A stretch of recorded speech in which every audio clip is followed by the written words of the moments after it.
એના પાક નુકસાનીનું વળતર મળે. ખેડૂત વીઘે 50,000 રૂપિયા પાક નુકસાનીનું વળતર.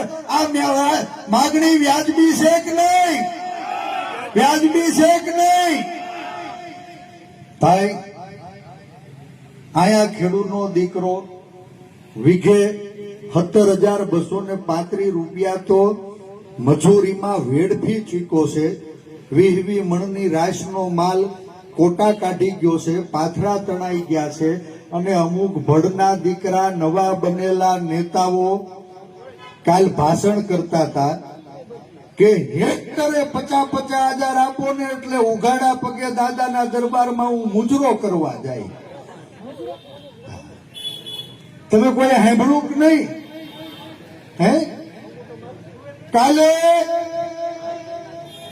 ભણેલા ગણેલા, બહુ ભણેલા ગણેલા નવા સવા નેતાએ નિવેદન આપ્યું કે દાદાની સરકાર 1 હેક્ટર એટલે 2.5 એકર, 2.5 એકર એટલે 6.5 વીઘા. 1 એકરમાં 2.5 વીઘા થાય.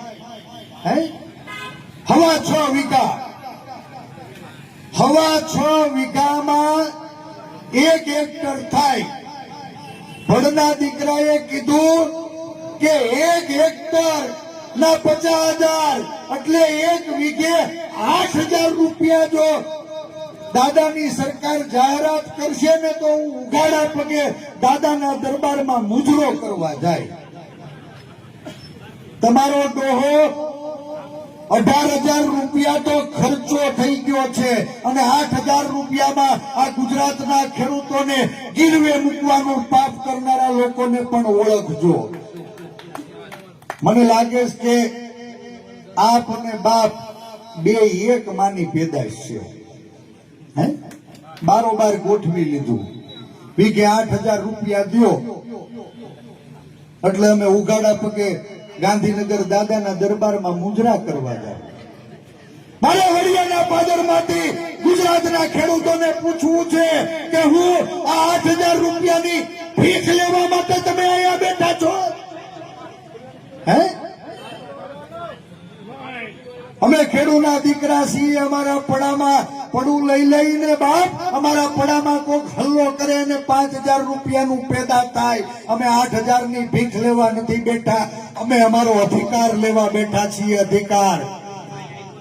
વીઘે 50,000 રૂપિયાનું નુકસાન થયું છે ને તો માનની મુખ્યમંત્રી શ્રી દાદાને વિનંતી કરું છું, દાદા આજ ખેડૂતો છે તમને ખોબલે ધોબલે મત આપી અને આજ 168 જણાને કમલના નિશાન ઉપર ગાંધીનગર મોકલા છે.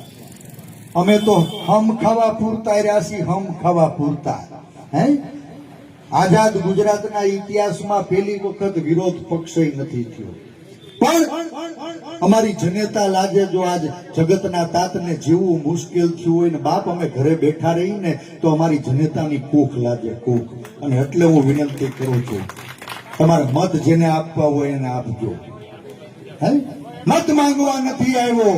ખેડૂતોના અધિકાર માટે આજ વડિયાના પાદરમાં આજ ખેડૂત ખેતી બચાવો સત્યાગ્રહનો પાયો નાખ્યો છે અને આની શરૂઆત થઈ છે. આવતું 1 અઠવાડિયું આખા